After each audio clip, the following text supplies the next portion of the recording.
What's up, y'all? So I talked about making this video a little while, and then I made one on Toho, and then I felt like it was pretty long, but it had all the information in it. I don't know. So I figured I'd make a new one, and actually get this one out to y'all. It's about frog fishing, um, and I live in Florida, so I do a whole bunch of that, and that's actually how I started catching some of my bigger fish. Just fishing in general for bass. So I've been throwing a frog for a while now. Played around with, everything from Walmart combos when I was younger to, now the kind of perfect setups for me that I use now.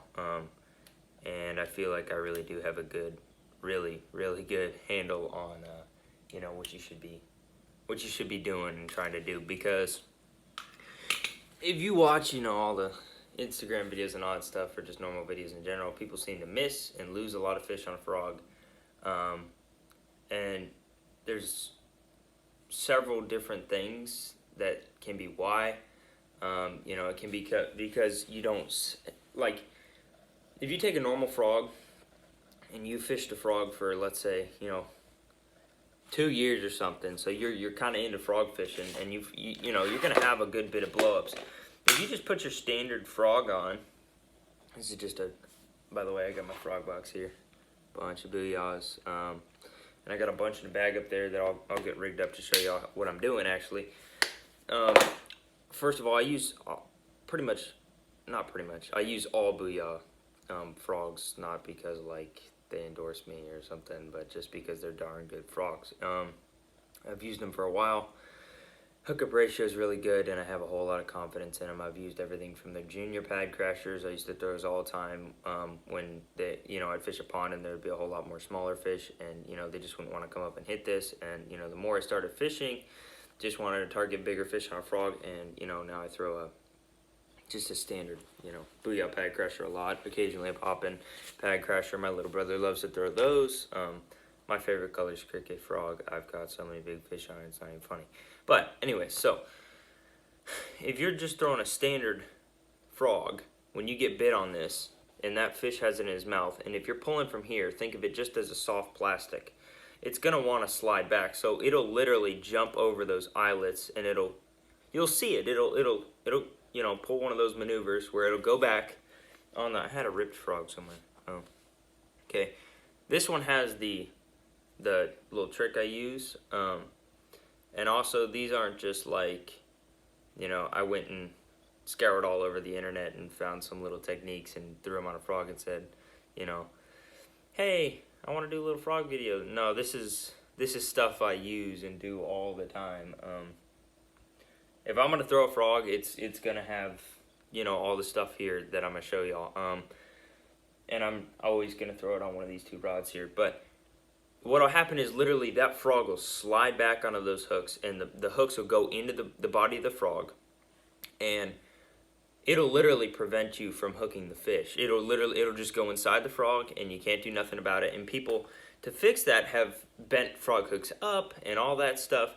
If you bend your frog hooks up, well, now it's not even a weedless frog. You might get a better hookup ratio, but unless you're throwing a frog in completely open cover, it really doesn't help you that much. It's not a weedless frog. It's just a frog with hooks sticking out the back like that versus like that. So if you're going through stuff, it's just going to hook everything, and if you just leave the frog the way it is, they designed this thing to catch fish. It does a good job at it. It's just, when I was on Okeechobee before a state tournament about a year ago, and I caught about 15, it was either like 15 or 14 fish in a row on a frog. Every bust I had, I caught.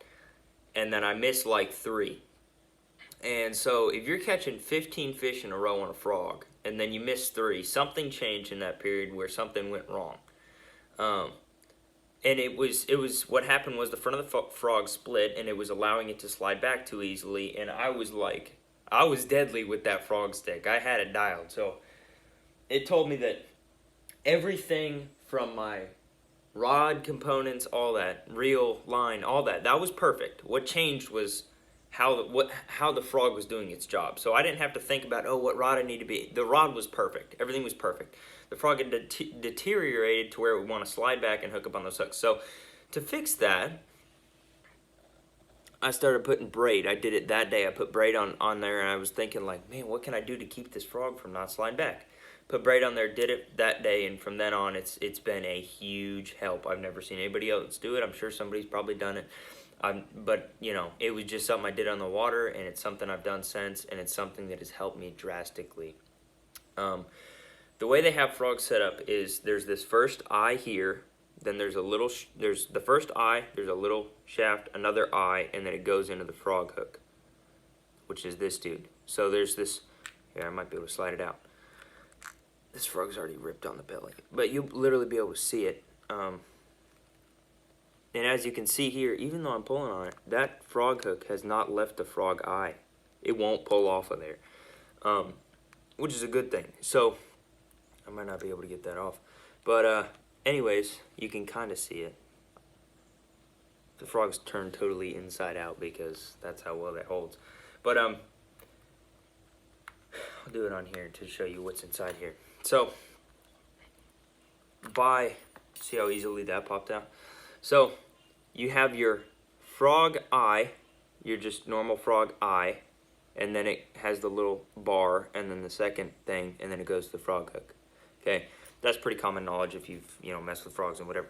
But what happens is this, just this little closer, you know, shorter part on the, you know, tighter, whatever, part on this frog is designed to kind of hold it there and keep it from sliding back. Well, it's not enough if you've caught 25 fish on it and your frog starts getting real beat up or whatever and is getting chewed up on. Your frog's not going to do its job. Just because it's plastic, just like anything else would, it would deteriorate. But I still do it right out of the pack. There's no sense not to, because it can still be a brand new frog and slide over. You think about it, if you clamped your hand on this frog and pulled as hard as you can, like if you were on the other end setting the hook, this thing would scrunch up on the back of these hooks and it would not hook the fish, and you'd be like, oh, this frog sucks. And it's just like, hey, the frog doesn't really suck. They got some darn good hooks on there, some darn good plastic. It's a really good frog. It's just, you should probably rig it a little different. So what I did is I started taking the braid and I'll run it over here and kind of loop it up, and then I super glue it and all that stuff. But it just cinches it in between these two things to where it won't slide back over. So your frog won't slide back onto the hooks. It won't prevent hookups. You don't have to bend your hooks out to try and get it to get over all that and whatever. And your frog will do its job right out the pack. You know, you'll catch just about every fish that'll hit it. And I know right now with the setups I have, the braid I use, and that trick, trimming the legs, all that stuff, I'll catch every fish that eats that frog, literally. Like, if they eat that frog, I'll catch them. It's not that hard. You got a big stick, a whole lot of power behind it, strong frog hooks, real strong frog hooks. You know, braided line, there's no reason you should. So this frog was brand new the other day. Went and did some work with it. This is the frog rod I typically use. I got a flipping setup on it now, but it's a Dio Fuego, 8-to-1. And it's just, right now I think I got 50-pound fishing line on there, LYN.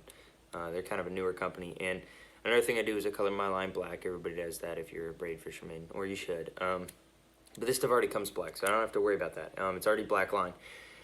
But this was kind of what I perfected this with. This was the setup I perfected all this junk with. This is a Fuego, 8-to-1. Got, you know, 50-pound braid on here, whatever that is. It's an 8-foot rod. I'm not throwing no 7.2, 7.1. This is, you can cast a frog on this so much farther, it's insane. It's, the whole thing's a beef stick. They can eat it when you cast all the line off the spool and you're sitting there at the bottom of the spool, and you can still crack that fish hard enough to hook them 10 out of 10 times. That's how good these rods are. It's an 8-foot mag medium, fast action. It's a 3/4 to 2 ounce, 17 to 25 pound test, and 50 to 80 pound braid. So this is a flipping stick. What do we got on here? It says punching, flipping, and swimmers. But it's got a soft enough tip and all. It's just, they're awesome. Like, you should buy them. There's no reason not to. These pals are amazing. I got a couple of them. But yeah, like, I frogged on this dude, was my kind of go-to for a while, and I actually just got this newer tattoo lawn here. I had a tattoo lawn here originally, blew up, got a new one. So this is a new one, so I went through this the other day, no problem, same thing. It's just a little different reel that I already have confidence with, so no big deal. But it's a PAL Endurance, same thing, both the same rod, 8 foot, huge deal. 8-foot is like, if you're mat fishing a frog and you got fish eating it and you want to get tight, best way to go. Like, I don't know if people want to have fun fishing it and like want to like get to fight their fish and whatever. But if you want to go catch fish and have good ratios with the frog, you buy this thing. I'm just throwing it out there. This is like, nobody gives me any of this stuff and is like, you know, promote us. This is like what I've used. I've used probably 15, 20 different frog rods, everything you can think of, and there you go. That's the money. This the one you want right here. And when I actually started throwing it, you know, since everybody always talks about throwing smaller rods and all that stuff, I always wondered, like, is it gonna, you know, like, because you're throwing it and you're kind of wondering if you're going to get a bite, if you're going to catch it, and then slowly over time I've built up confidence with this thing, and I can say by far it's the best frog rod I've used. Flipping stick, frog rod, everything. It's just, you need it. But that's the frog I'm throwing. This one's seen some work. Hooks are still, like, I just went and cracked some heads on this thing yesterday. Hooks are still perfectly fine. No big deal. This is the frog you want. You want it on straight braid. You want to do the trick on the front of the frog. Don't bend the hooks out. Don't waste all that stuff. Because once you start bending hooks, anything. Once you start bending hooks on any lure it is, it doesn't matter if it's a jig, it doesn't matter if it's a crankbait, it doesn't matter whatever it is.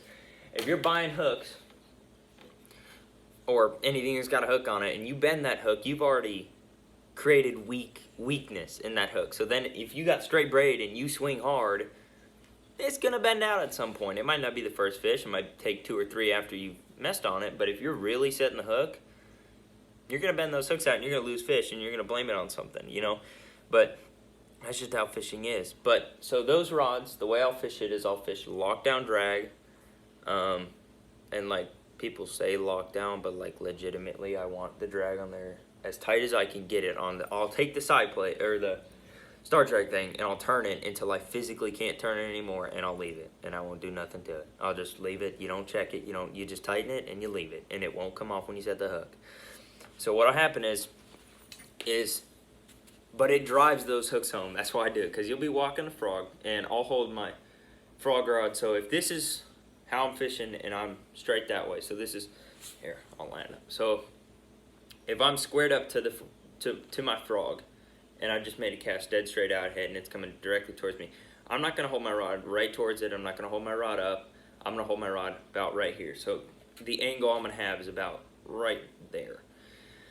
So the reason I got that is because if you put it right towards it, you get bit, fish yanks, you know, it's going to pull out of his mouth before you set it. And you're going to set it and it's not going to work. If you hold it too far to the side and they hit it and come towards you and then you set from there, you catch back here, you can't turn your hand, you can't keep up.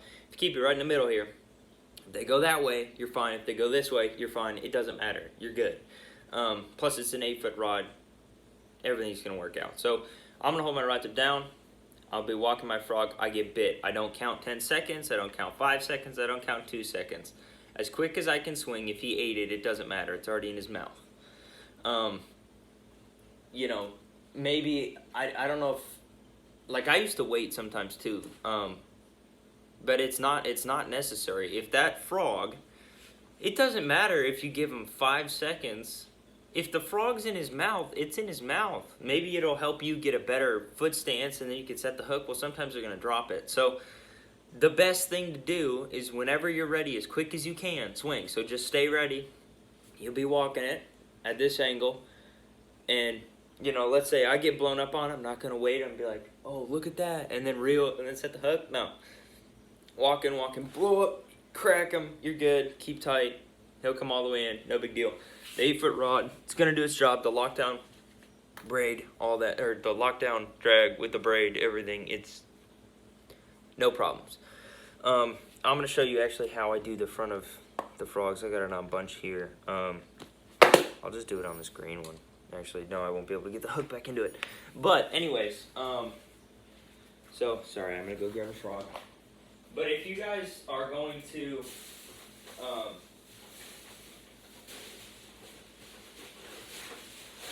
actually got a bunch of them here, and it reminds me. I don't know if Booyah did it intentionally or if their hook suppliers switched or whatever, but there's different Booyah frogs from the same line. It's not inconsistent. They made like newer models of them, I guess, and so they have different size hooks. There's like an old style and a new style. That's how long I've been throwing these things, and that's how much I care about them, to pay attention to all that stuff. These are all new. Every time I see the old style, these are all new frogs, but they're the old style new frogs. So anytime I see these older styles, I'll pick them up, because that's what I started throwing, and I like them, and they have a bigger hook on them than the other ones. But you might be like, no, there's no way that's true. It is. I'll show you. I'll prove it to you. So this is a color I actually really like. I always typically go with natural stuff. I got a cricket frog, and this is like a what's it called again? Sunburn. It's like a burnt frog or whatever. Just brown all the way through. I like that, and I like the cricket frog. Cricket frog's my juice, and I get the green ones too sometimes. Why not? But anytime I see them with the good hooks in them, or they're both good. What I used to think was the good hook, I'll buy them. I'll buy all of them. It doesn't matter how many are there. I'll buy them. And so I'm gonna find some of the older ones here and show you. Okay, so I have a newer one here. Never mind. It's used, but it's a newer one. So here's one of the old ones that I'm gonna actually do the thing to, because it's a brand new frog, and I'll put the little line trick on the front, show y'all what I'm talking about, get it all rigged up, good to go. So these are the old style.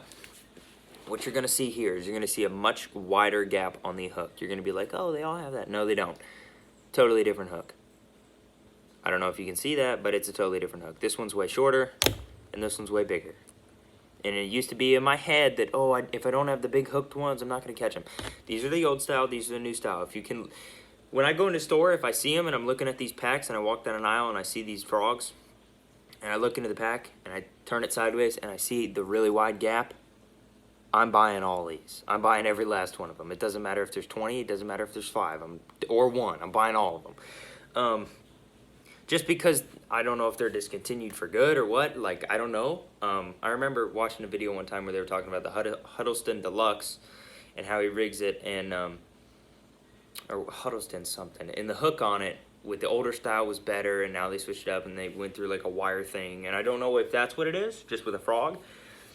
But the old style has a much bigger hook gap altogether, much bigger than the new style, but it doesn't really matter. It's not really the end of the world. Trust me, I've used them both, and they'll both catch fish really well. Actually, the other day I was throwing these, the new style, and it doesn't really matter, but I like these a lot.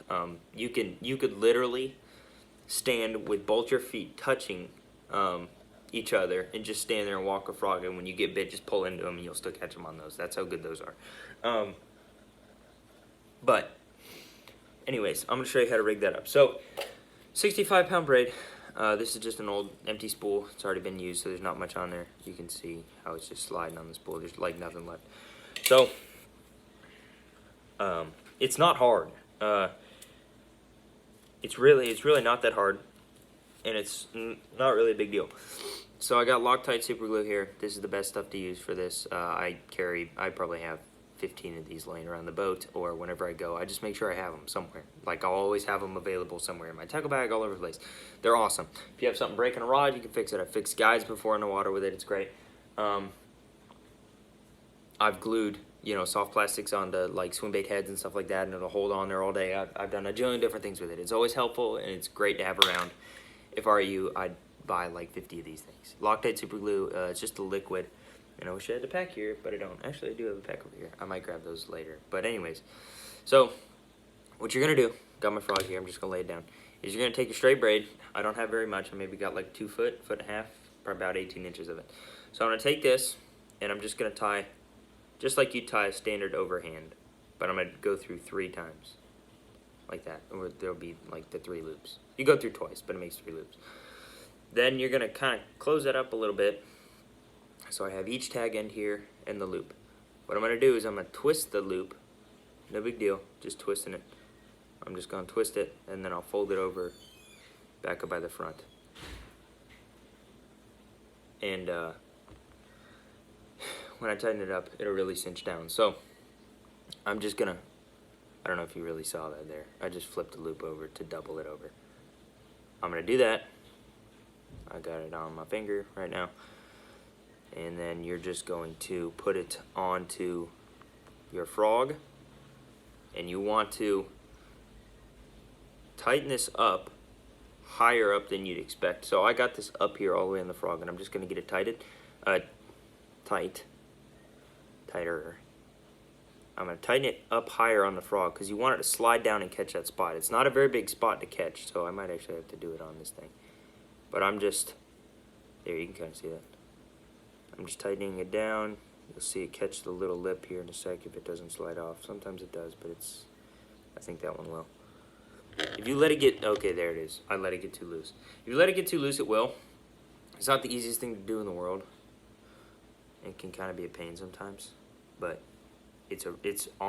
you need it on your frog. It's the way to go. So I'm gonna do it again. Flip it over, and you can just do it one time too. You don't have to double it over. But the reason I use 65-2 is it's not gonna be as easy to get to sit on the front end of that frog. But if you don't do it, I might have to do it like this. But if you don't use like heavier line, and it's like 40 and you pull real hard, it'll cut through the frog. Envision tying this around a soft plastic worm and pulling really hard. It's just going to slice it. I've done that before if you pull too hard with too light a line. I did it again. Wow, I'm terrible. But I just did this twice yesterday. But yeah, before I throw a frog, I'll always do this. It can be a pain sometimes. It's not something you always want to do in the water, but I did the first day I used it and all that stuff, and to gain confidence and all that junk. But it's good to do. It's something you want on there, regardless if it takes 10 tries.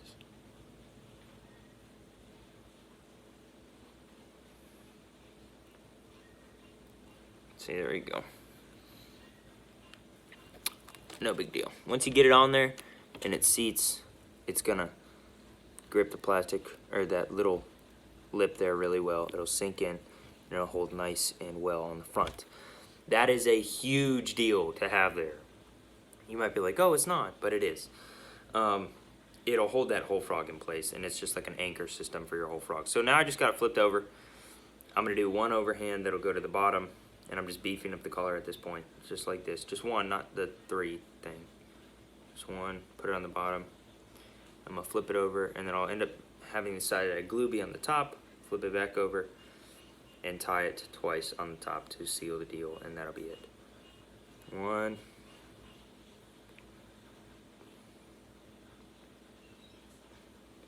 2, cooperate. Done deal.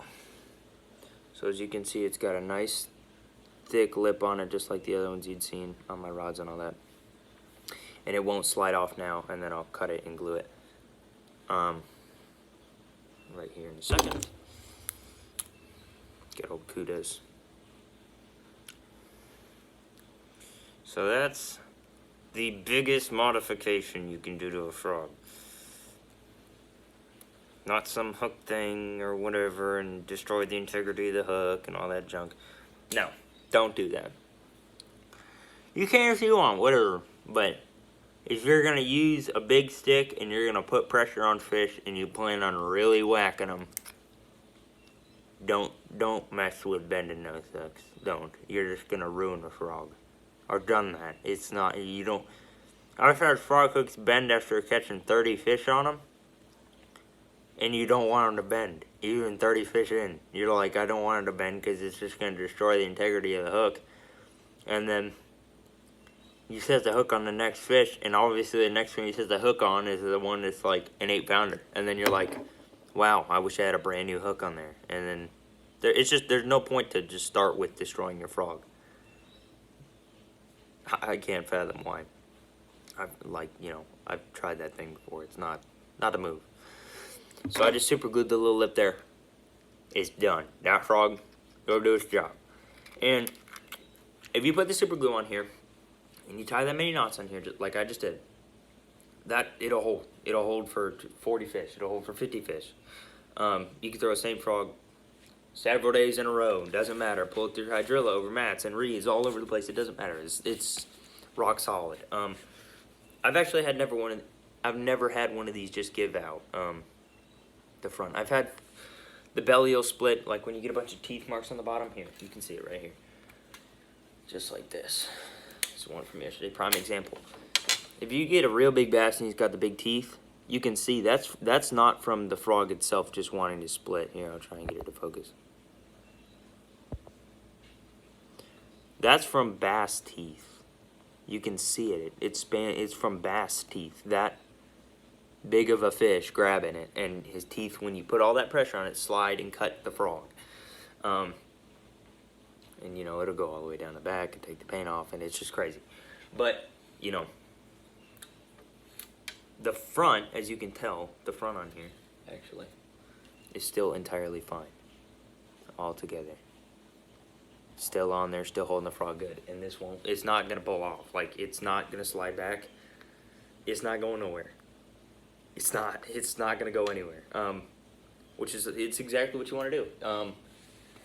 You eliminate how you have to worry about, like, you know, catching up with the frog. Like, you'll see people, especially if you put. So I got a phone call in the middle of that, and it shut my video off. But I was talking about you'll see people trying to catch up with the frogfish if you don't set your drag right and stuff. So like when people have like loose drag, if you have loose drag on, you know, a frog rod and you throw a short rod and all that junk and you set the hook, your rod tip comes way back, and you can watch it in a video. That's why I'll throw it straight braid and really hard, and when I swing it just stops. Same thing with flipping. You're losing that power. So when you swing, if you have drag, a whole bunch of stuff I'm going to fish with, I'm going to want drag there. But frog hooks are designed thick because they're designed to have abuse, you know, like have abuse put on them, and a whole bunch of fish get caught with them. So they're thick. Like, that's not the thickness of a worm hook. You're not going to throw a worm with that thick of a hook on it. You're never going to hook up because you can't apply that much pressure to hook up. Same thing with frog. So you're not going to go throw that on 20-pound braid and walk it and get blown up and catch every fish. Sure, you might catch fish on it. I'm not saying you can. I've done it before. I'm just saying you're not going to catch as many.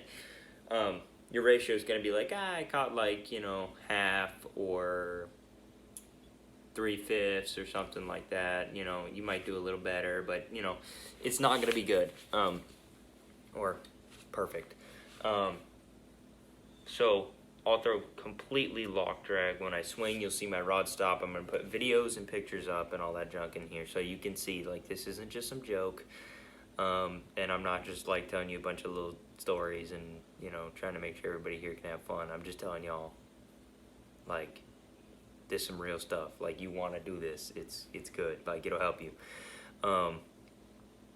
But if you have that drag on there, I used to fish drag all the time, and I'd worry about set my drag and not set my drag. And you'd set, and your rod would go. You know, you'll go watch a frog video. You'll hear it. People will be walking the frog. They'll get blown up, and it'll go, and that braid comes out of the rod. The rod catches back here, and then they're grinding. We just lost 4 or 5 foot of, you know, power. Like, you just gave up that much.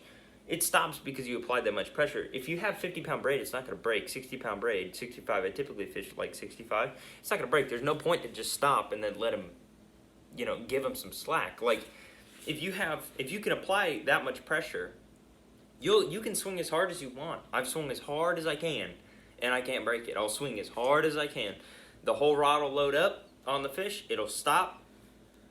Maybe if I'm walking it here and he just eats it and sits right where he's at, or it hits it and turns around, I'll go to crack and it'll catch right here. But my rod tip won't end up back here with me going like this with that drag. It'll go and just stop, and I can load on him and keep pressure on him and just work him right up. And I'll put videos up so you guys can see that. I got a couple videos. They're older, but I have videos of this stuff working. And all of what you'll see will have the front. All of what you'll see will be like, I went out the other day and I was catching frogfish, and every other fish, I'd say, or, you know, it was probably every other fish. Or there was a couple, it was every fish in a row, but there was pretty much every other fish where I took a picture of them, some of them, where both the frog hooks were just, the fish ain't going nowhere. Like, he's done. He's not coming off, you know. Like, if you sink one frog hook all the way in, you know, it's done. It's the same as if you fished a worm and you're like, wow, that's a great hookup, you know, he's not going anywhere. If you have both those prongs going all the way into a frogfish, he's done. Like, you you could set as hard as you want and free spool your reel and count 2 minutes and then just reel him in and he'd still be on there. Like that's how good this thing will do its job sometimes. So like I was saying, like there's nothing to worry about with all this stuff. If you do all this stuff, it's like everything. There's really no other modifications that you could do. The only other thing I did to this one was trim the legs. I did that off video, which was kind of dumb, but it is what it is. I trim them because it's about. I don't like fold it like some people fold it over and cut it to like the top of the frog. I guess that is right about where the top of the frog is, but I just eyeball it. But it's not gonna, like, so if you have fish that are short striking it, or it's clear water, or fish are just finicky in general, and you have all this long frog tail on here, first of all, it's not gonna walk very well, which you don't always have to walk a frog to get bit. I've thrown a frog so many times where all I do with it is I just walk it so quick, like I'm just like twitching it so quick that it'll just hop along the surface and it would literally just be like pew pew pew pew pew, versus like sitting there walking the frog and getting bit. I do both. I walk it and stop it and all that different stuff, but you don't have to. But if you have fish short striking, a hollow body and stuff like that, and you have long legs on there, or just leaving long legs on there in general, it's just not smart. It would be like putting a 2/0 hook on a 12-inch worm. Why? Like, you'd never do it. It would just be a waste. You have so much extra space there that the fish to get hooked, first of all, the hook gap you'd have once you swing would be so little. It's just not the way you do it. There's no reason to leave that much extra stuff here behind it when your hooks are here. You want those fish to be as focused as they can on this part of the frog. All this stuff, it does nothing for you. It's like it gives off like a good look for the fish, so that's about the only thing it does, but it's not going to catch it. This isn't going to put the fish in the boat. This is what you want those bass to focus on. So the less you can have of this and the more you can have of this is going to help you. So you want this in his mouth. You don't want him to be eating this and playing with this. You just want him to eat the whole frog. You want him to eat you want him to focus and eat this part of the frog. That's all you want to try and have happen. Like that's your game plan. That's the whole end goal, is to have him eat that so you can catch him. Because he can eat the tail all you want, you'll never catch him. He's got to eat the hook. So you want him to be focused and eating the right part of the frog and not have an extra tail end to where you can look at it like it's a rug on the surface and be like, oh wow, that looks cool. No, you want him to just eat the frog. Just eat it, get it over with. Boat flip him. Enjoy life. But anyways, so that's my setup. That's what I'm doing. I'm going to put pictures on here. I'll put videos. And this was something I was going to do a long time ago. It's really long, but if you happen to have however many minutes this was, I'm assuming this is 6. The other thing was probably well over 20. This will probably be a good 40-minute video. But if it was on YouTube, it wouldn't be a big deal. So if you happen to have 40 minutes of your life and you watch this whole thing, I hope you enjoyed it. I hope you learned something. I'm sure I'll end up coming up with stuff more the more I fish. It's typical fishing stuff. You live and you learn. You figure out new stuff all the time. I'm sure I'll end up with new frog tricks. But by far, I've never had more confidence throwing a frog. And I've caught a whole lot of good fish on frogs, on these frogs. And I've put a whole lot of time into fishing frogs. There's a whole lot of days where all I've gone and left my house with is a frog rod. And I'll fish all afternoon, all week long. Because either the bite's that good or I just want to catch them on a frog. I used to do that a whole lot more. I expand more now with different techniques and all that stuff all the time. But by far, even with all the other stuff, that's the way to go. Everything I explained. It's long, but I want to try and get all the information and thoughts in there. Because, you see, I've watched plenty of Instagram videos where people miss a fish on a GoPro footage or something, and, it kind of hurts my feelings sometimes, because sometimes you can miss fish and you can have everything perfectly right and fish come off. That's part of fishing. But when you watch fish get missed and they're catchable, it just kind of, it sucks. Like, nobody wants to watch somebody miss an 8-pounder or 2-pounder or whatever they wanted to catch.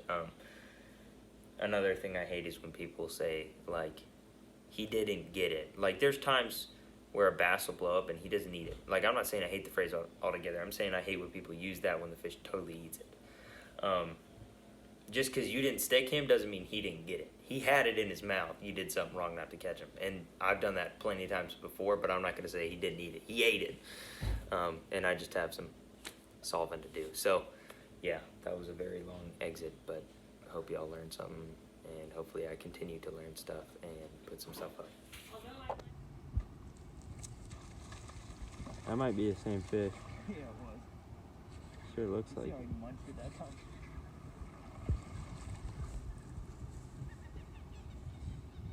There you go. About a 2.5, high 2.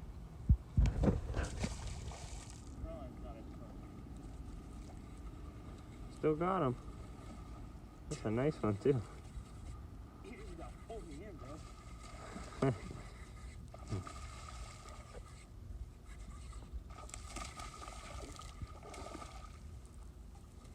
Ooh, he's a butterball. Look at that frog. Look at this. That might be a bedfish that's done spawning or something. His colors. The frog's gone. Oh yeah. Look at them hooks. Way in there. Ooh.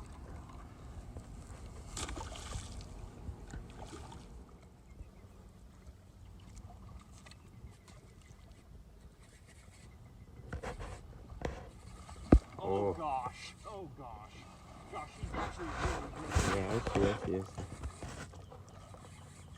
Just film. I'm filming. You ready for this? Oh my butterball. Hold him up there. Is that on video? Yes, sir. Are you kidding me? Are you kidding me? Go on this Are side. you sir. serious? Right there. Testing out a new line. LYN, baby. Powell Endurance 8-footer. Booyah frogs. I mean, that's at least 7. I can promise you that. He Oh, might yeah. be 8. Look at that booyah frog. Good, good, good, good, gone.